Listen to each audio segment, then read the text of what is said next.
What's good, everyone? OJ here. Welcome back to another video. Today we've got some awesome information for you guys. Before we get into that, please make sure you hit that like button, subscribe if you're someone new, and click that notification bell to get my videos first. And I want to say sorry for any bad audio or background noises. I'm still on my little staycation here using my secondary equipment, but we are getting back to full-time videos. But we've got some information to get into here because there's some big news on Metroid Dread, some more of a clarification on my post that I had before. I have various different sales videos on Metroid Dread that I've done recently. This is a follow-up to the record-breaking sales, a little bit of a clarification, but also some more information on how well Metroid did. And probably one of the most important things that people don't look at when discussing video game sales is actual profit or gross earning, more so than number of units sold. So let's go ahead and get into this. So here's what GameIndustry.biz has to say here. Quote, "We can be a bit more conclusive about the number 3 game, Metroid Dread, on the Nintendo Switch is the highest grossing Metroid game launch in the UK to date, eclipsing the original Metroid Prime on the GameCube. In terms of unit sales, Metroid Dread was less than 1,000 units away from overtaking Metroid Prime. Of course, digital sales data is missing, and it's safe to say that Metroid Dread sold more than 1,000 downloads in the UK because it was number 1 on the Nintendo Switch eShop for the UK in that region. So therefore, we can confidently state that Metroid Dread is also the fastest selling Metroid game to date. The game sold 3.5 times more copies at launch than the last 2D Metroid game, which was Metroid Samus Returns, which launched on Nintendo 3DS back in 2017 after Switch had come out sometime. So Switch came out in March, and that came out then later in the year.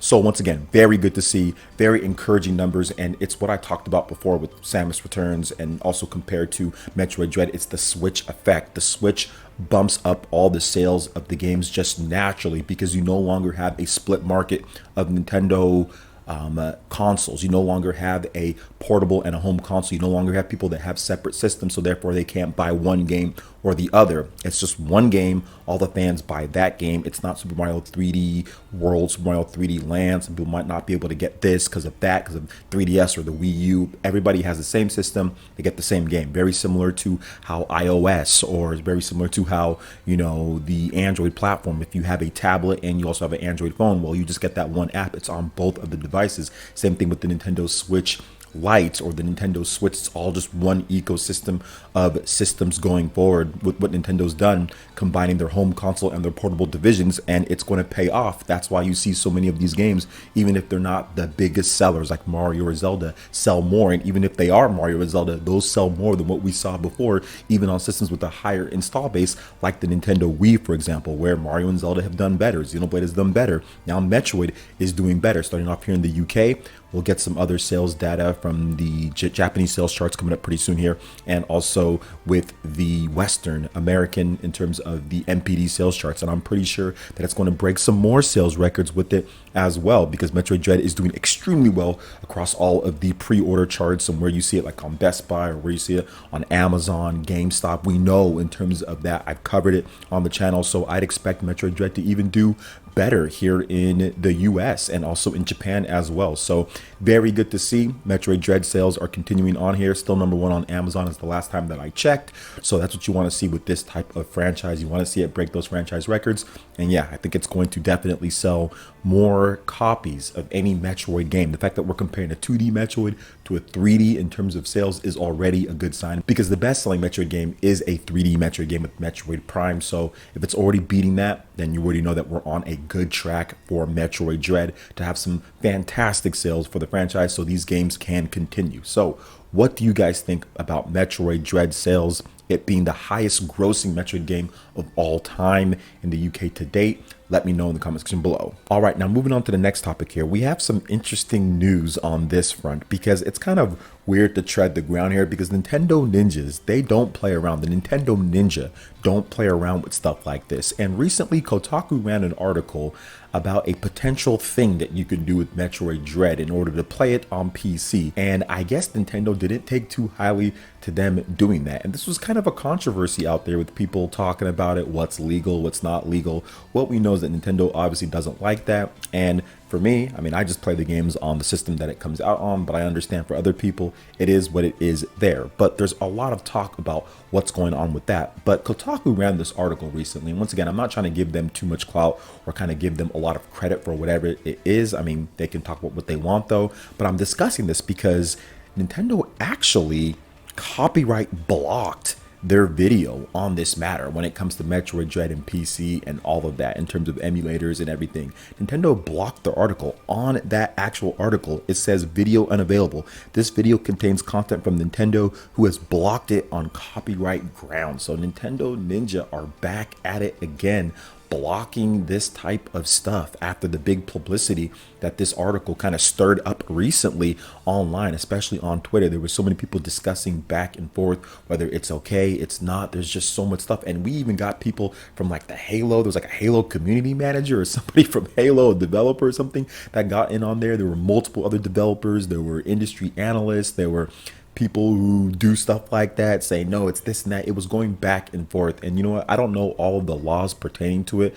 And I know that there's a lot of gray area or whatever the case is. But all I know is that Nintendo Ninja are coming after people who are doing anything, especially with the game that is brand new like Metroid Dread. So it is what it is there. But what are your thoughts on this in terms of Nintendo Ninja going after and copyright blocking a big publication like Kotaku, which they get review codes for those games? Do you feel that that would affect their status going forward with Nintendo games? Do you feel that this is just a one-off thing, like, hey, don't do this, and you know, we'll still be continue to be cool with you and your audience and get you guys review codes and all that? I mean, I think it'll be interesting to see how the relationship is going forward and if they continue to do this to other videos out there that are on the internet. So what do you guys think about this? Is this a big deal? Is it not a big deal? How do you feel about it? Let me know in the comment section below. All right, and moving on to the final topic here, guys, it looks like we have another rating for a major AAA quote unquote game that wasn't originally announced for the Nintendo Switch. It was announced for other platforms, but it looks like it is coming because we have a solid ESRB rating